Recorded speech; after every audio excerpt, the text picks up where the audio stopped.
जरा सोचिए, ब्रिटिश राज एक छोटे से गांव बरदोली से इतना डर गया कि पूरे गुजरात में इमरजेंसी जैसी स्थिति बन गई। इसी मूवमेंट को सिविल डिसोबीडियंस मूवमेंट का ड्रेस रिहर्सल कहा जाता है। लेकिन बड़ा सवाल ये है कि बरदोली में ऐसा क्या हुआ जिसने ब्रिटिश साम्राज्य की जड़ें हिला दी। चलिए चलते हैं साल 1928 में। बरदोली, गुजरात। किसानों की फसलें सूख चुकी थीं, पूरे इलाके में ड्राउट था और ऊपर से ब्रिटिश सरकार का एक तुगलकी ऑर्डर। कलेक्टर ने घोषणा की कि लैंड क्वालिटी इंप्रूव हुई है, इसलिए टैक्स बढ़ाया जाएगा। लेकिन असली स्थिति ये थी कि किसान सर से पैर तक कर्ज में डूबे थे और घरों में अनाज तक नहीं था। ब्रिटिश सरकार ने अचानक टैक्स को बढ़ा दिया, पूरे 22%। ये किसानों के लिए किसी सजा से कम नहीं था। पूरा बरदोली एक ही बात कह रहा था, ये टैक्स हम नहीं दे सकते और नहीं देंगे। इसी मुश्किल घड़ी में किसानों ने याद किया एक नाम, वल्लभ भाई पटेल। पटेल बरदोली पहुंचे, जमीन पर बैठकर किसानों की बात सुनी और एक ऐतिहासिक वाक्य कहा, अगर अन्याय हो रहा है तो विरोध जरूरी है। पटेल के नेतृत्व में बरदोली में एक शांत लेकिन ताकतवर आंदोलन शुरू हुआ।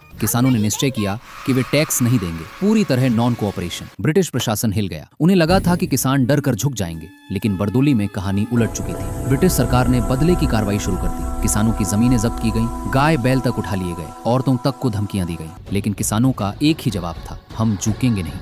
आखिरकार ब्रिटिश प्रशासन को पीछे हटना पड़ा। टैक्स वापस लिया गया, जमीनें लौटाई गईं और इसी बरदोली से वल्लभ भाई पटेल को मिला उनका ऐतिहासिक उपाधि, सरदार पटेल। बरदोली मूवमेंट ने पूरे देश को एक संदेश दिया कि नॉन वायलेंस में भी अपार शक्ति होती है, कि एक साम्राज्य को भी झुकाया जा सकता है।